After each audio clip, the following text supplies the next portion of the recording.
கடவுளுடன் காலை வணக்கம். புனித மத்தேயு எழுதிய நற்செய்தி 20 அதிகாரம் 20 முதல் 28 வரை உள்ள இறைவார்த்தைகள். அக்காலத்தில் செபதேவின் மனைவி தம் மக்களோடு ஒரு வேண்டுகோள் விடுக்குமாறு இயேசுவிடம் வந்து பணிந்து நின்றார். உமக்கு என்ன வேண்டும் என்று இயேசு அவரிடம் கேட்டார். அவர், நீர் ஆட்சி புரியும் போது என் மக்களாகிய இவர்கள் இருவருள் ஒருவன் உமது அரியணையின் வலப்புறமும் இன்னொருவன் இடப்புறமும் அமரச் செய்யும் என்று வேண்டினார். அதற்கு இயேசு, நீங்கள் என்ன கேட்கிறீர்கள் என உங்களுக்கு தெரியவில்லை.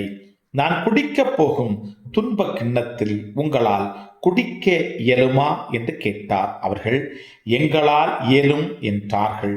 அவர் அவர்களை நோக்கி, ஆம், என் கிண்ணத்தில் நீங்கள் குடிப்பீர்கள். ஆனால் என் வலப்புறத்திலும் இடப்புறத்திலும் அமரும்படி அருளுவதோ எனது செயல் அல்ல, மாறாக அவ்விடங்களை என் தந்தை யாருக்கு ஏற்பாடு செய்திருக்கிறாரோ அவர்களுக்கே அவை அருளப்படும் என்றார்.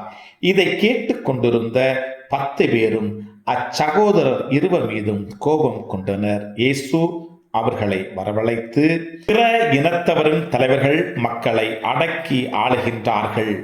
உயர் குடிமக்கள் அவர்கள் மீது தங்கள் அதிகாரத்தை காட்டுகின்றார்கள். இதை நீங்கள் அறிவீர்கள். உங்களிடையே அப்படி இருக்கக்கூடாது. உங்களுள் பெரியவராக இருக்க விரும்புகிறவர்கள் உங்கள் தொண்டராய் இருக்கட்டும். உங்களில் முதன்மையானவராக இருக்க விரும்புகிறவர் உங்களுக்கு பணியாளராக இருக்கட்டும்.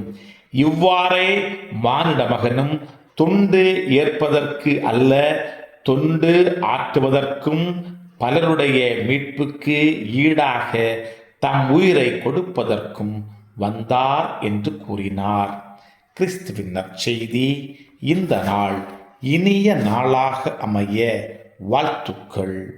பல பல பல புதுமைகள், பெருமைகள், இனிமைகள் இறங்கிய நல்ல நாள், ஒரு நல்ல நாள், நம் தேவன் தந்த நாள். இது நல்ல நாள், ஒரு நல்ல நாள், நம் தேவன்